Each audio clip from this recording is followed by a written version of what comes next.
Welcome back to the Aussie Shed, ladies and gentlemen. If you tuned into the last video, you'll know exactly where we are.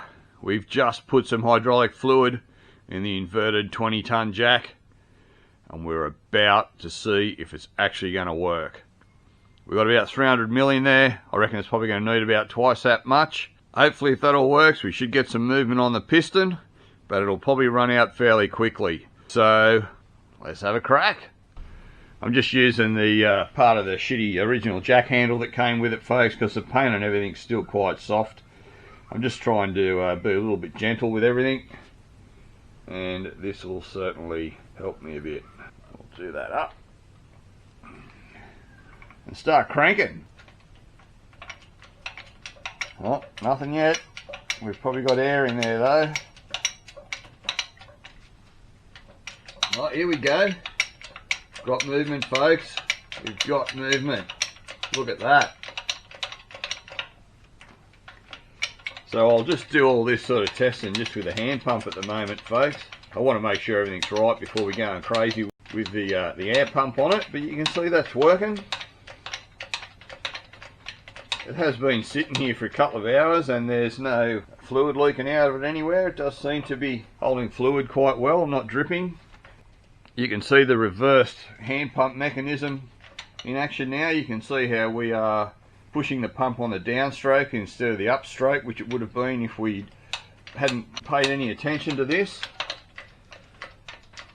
So that seems to be working absolutely fine. I am expecting it to run out of fluid pretty quickly though. I don't have the return springs on the ram for the same reason, just because I'm trying to be a little bit gentle with the paintwork at the moment, folks. So I will have to sort of physically just force this back in. Yeah, that's it there, folks. So we've run out of fluid. So going by the look of that, I reckon we can probably I'll throw another 200 mils in it and see where that gets us. Actually, I might retract the cylinder, or the ram, just to make sure that 200 mils doesn't come running back out of the fill port here, just because when I positioned that fill port hole there, I didn't really take any measurements. I just figured, yeah, that'll be high enough, which I'm pretty confident it will, but if I put 200 mils in, the fluid returns back and it's not high enough, it's not going to be pretty. At least this way, if I'm filling it up with the cylinder back in and it starts to run back out, I'll know I've buggered it up.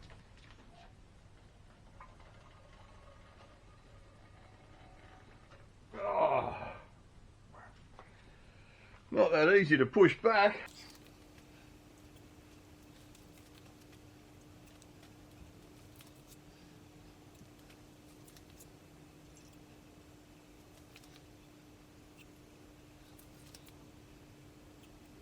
Alrighty, so that's about 500 mil we got in there now, folks, so we should be sort of getting there somewhere. I really have no idea exactly what it's going to take, so I didn't particularly measure how much fluid was in it originally, plus we've inverted it, so it's going to change the volume because the shape of the reservoir has changed in relation to where it's kind of sitting. Alright, let's try again.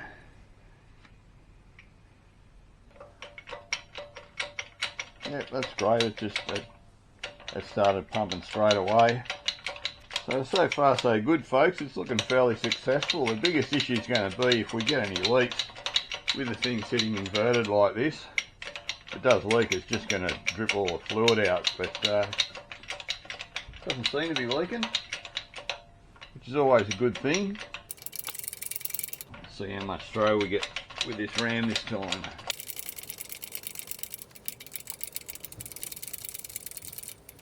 I have seen cheap jacks like this before, folks, where they have actually misjudged the fluid amount from the factory.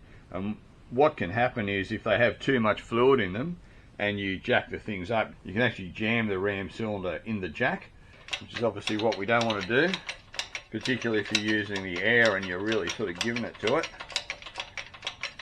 And I'm realistically not going to need that much throw on the ram anyway for what I'm doing, because we can adjust the table. It's probably never going to be extended out more than probably 100 mil. Right, so that's it there, folks. We've now run out at that point. So that's where the amount of fluid we've got in there has taken us. And we've got about 160 mil extension. So 160. Yeah, I reckon we can probably go. Ooh. A bit more than that. Yeah, maybe 200, 220. Here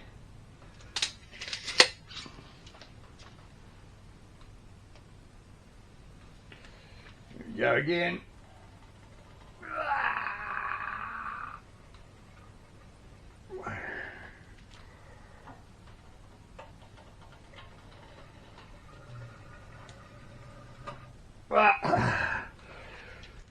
Jesus Christ, that's hard. Bugger it, folks. I think I'm going to have to throw the springs on. That's really taking it out of me.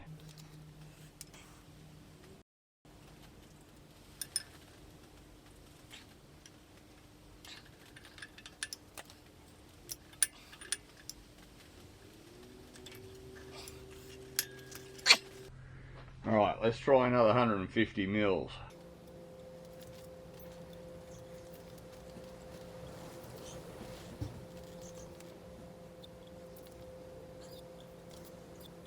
Alrighty. At least we can check our return springs this time. Let's see how far this gets us. Actually, we're going to run out of space, aren't we, with that guy? We might have to drop the table down. Actually, folks, I reckon we're ready to test the air pump. Rightio, folks. Air pump test. Take one. So far, so good, folks.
Looking good, folks.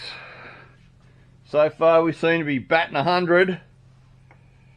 Like I said, I haven't properly got our fluid level worked out, but I just thought, there's enough to take it down to the pressing table without any issues, which it did quite happily. So we'll pull it back up and do some more testing with the fluid level.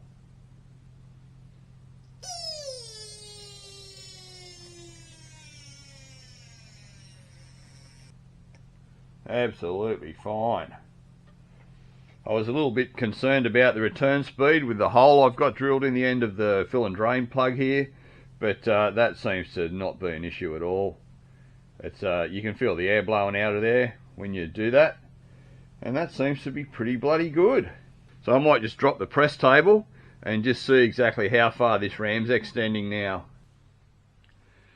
So I've dropped the pressing table down now, folks, and I've had a little bit more of a fiddle with the fluid and the ram height. I've settled on about 180 mil of ram extension. It's kind of been about where I want it. I don't really want to push it out any further. You know, that's a fair bit of push out, and everything seems to be absolutely fine. One thing I did realise though was the airline that I had it hooked up to is the same airline I was using for spray painting, and I had the pressure knocked back to 40 psi on it, which is why it was pumping so goddamn slow. Because I was thinking, I don't remember it being this slow, but oh well, it seems to be working alright. But this is what it's like with 100 psi.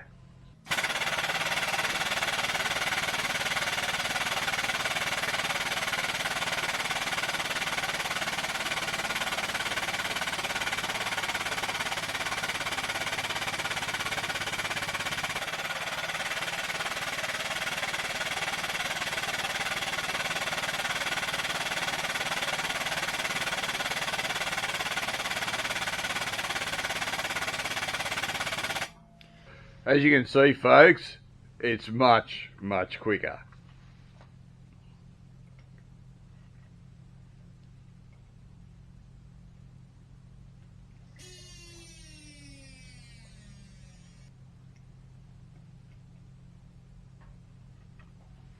So what I might do now, folks, get the Footswitch together and hook that up. That'll be fun.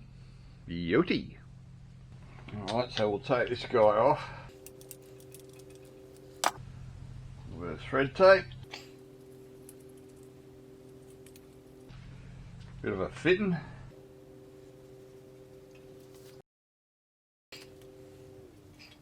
That's that one ready to go. So this is the mount for the Footswitch that I made, folks. It's just a bit of C-channel, that's right. So I didn't do these bends, they were already in it. It was a bit of channel. I just cut it off to length and then just cut these down to the sort of right heights. Drilled and tapped a couple of holes in here. These are clearance holes because the Footswitch has got these screws in here that protrude below the surface of the base, which is brilliant. But I couldn't be bothered trying to find anything to replace them. I thought I'll just drill a couple of holes in my sort of base plate, and that's it. So that's how it goes together, guys. They just go on there, and as you see, those lumpy screws are just sitting in those holes at the back. I've even got a couple of bolts here ready to go in. Looks like I got a bit of paint in the threads, but we can live with that.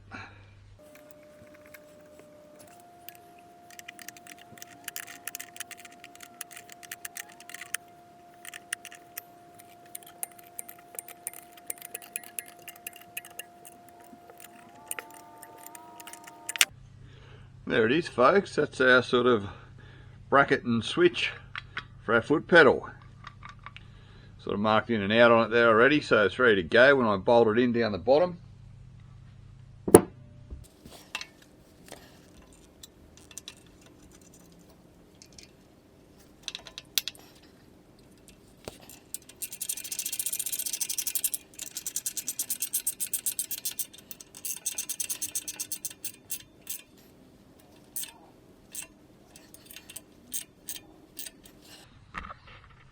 And there it is, folks.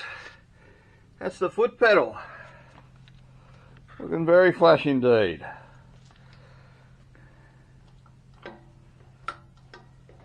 Very happy with that. I know, a bit of hose. Well, that one can go in the bin. That didn't bloody do up. Let's try this one.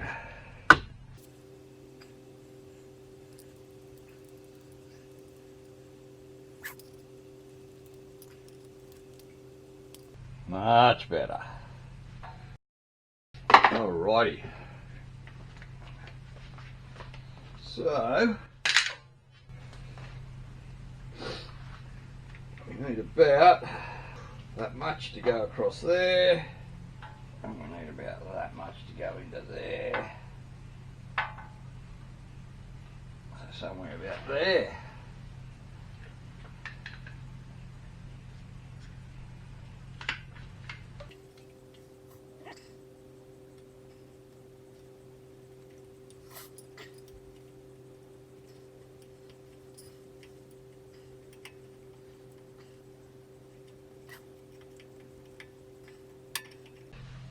Now we need is a bit of a tail to plug her in with. Looks like I'm going to have to break out the new hose clamps, folks. I always like to recycle and use all my old crap ones up first.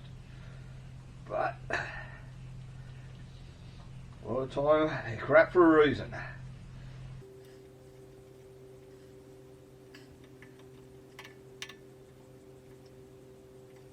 Alright, we'll get it fitting on that and we should be good to go. So obviously all these hoses will be tied up properly, folks.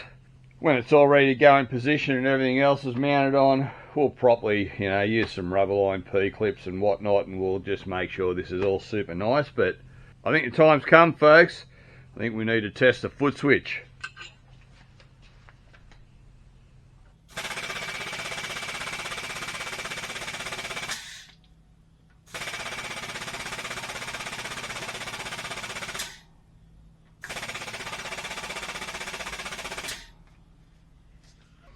Looks pretty good to me, folks.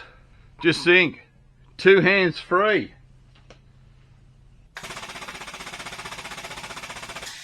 And no friggin' wobbly bar. How good's this going to be?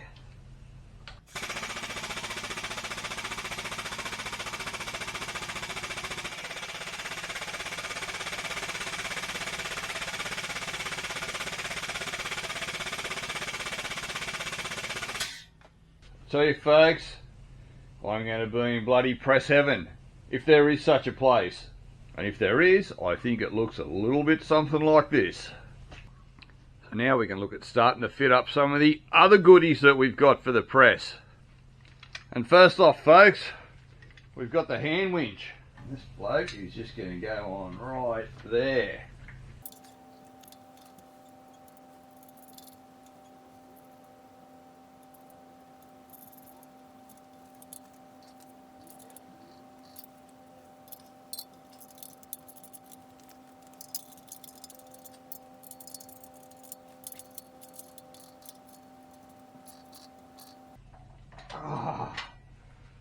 There we go. That. Actually, I might put a washer on that so I don't damage the paint.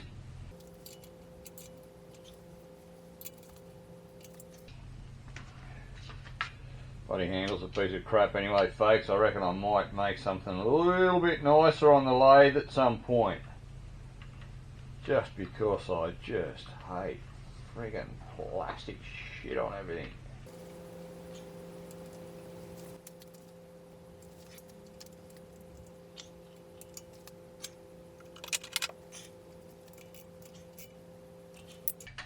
Yeah, that'll do.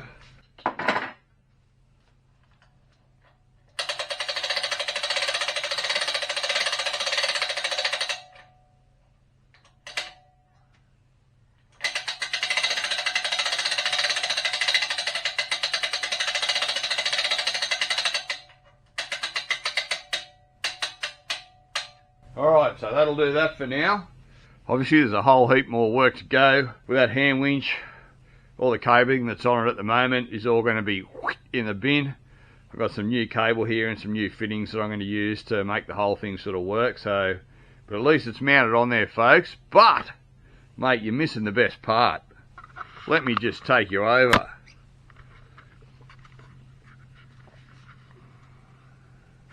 Hand winch. Not for lifting humans. Humans, folks, you've been warned. Don't try and lift humans with that winch. And now, folks, this is where I'm really going to blow your mind. Check out my fancy set of press pins. How good are these? Friggin' fantastic. Already pre-bolted and set up for this plate here that I welded on the side.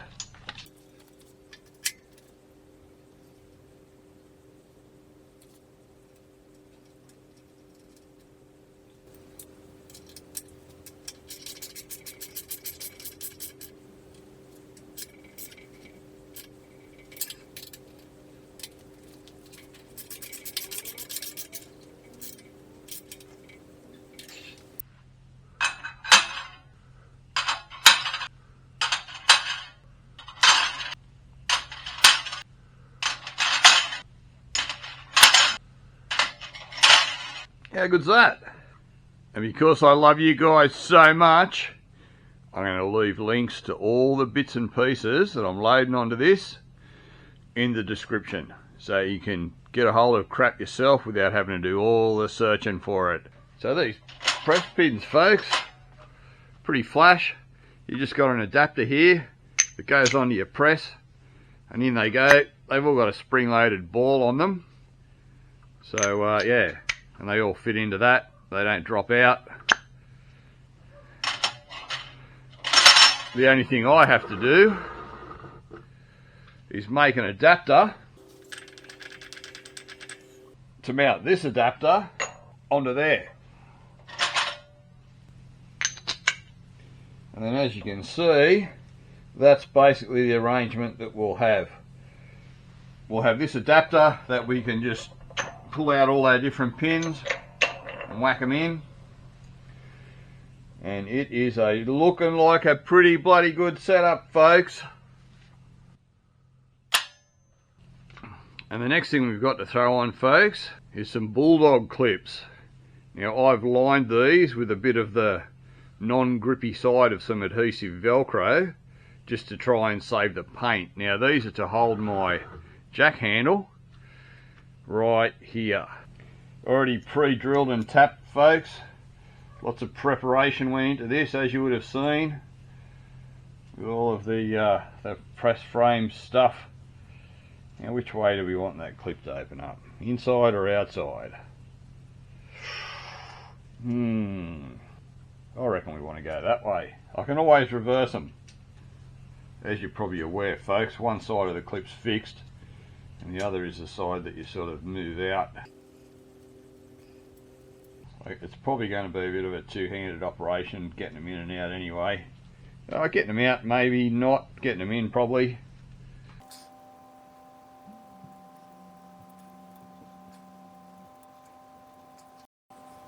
These washers I've got are a little bit too big. I really need something because the metal on these Bulldog Clips is really, really thin. And the spring was really strong, and I reckon they're just going to bend at the base where they're mounted unless they're held really securely, and I reckon a big washer is a way to get that.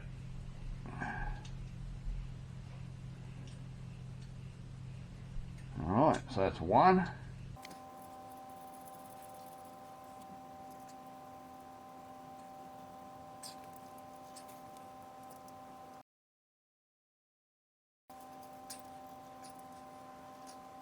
It was a real struggle finding these decent sort of steel Bulldog Clips. All the stuff I could find were just cheap Chinese plastic crap. They were just, you know, absolutely terrible. Whereas these are very nice. So that's where the jack handle sits, which I think is a great place for it. Considering it won't be being used all the time, it'll be used some of the time, but it's just a good spot for it. Let me know what you think, folks. So far, she's shaping up real nice. And there's still lots to come, folks. If you think back to the first episode, how much of a piece of crap this thing was, and how it's sort of looking now. So anyway, folks, we better leave this one here, I think. Thanks for stopping by the Aussie Shed. Bloody pleasure to have you here. If you like the video, remember to give it a thumbs up. If you like my content, remember to subscribe to my channel and all that fabulous YouTube stuff. And I'll see you on the next one. Cheers.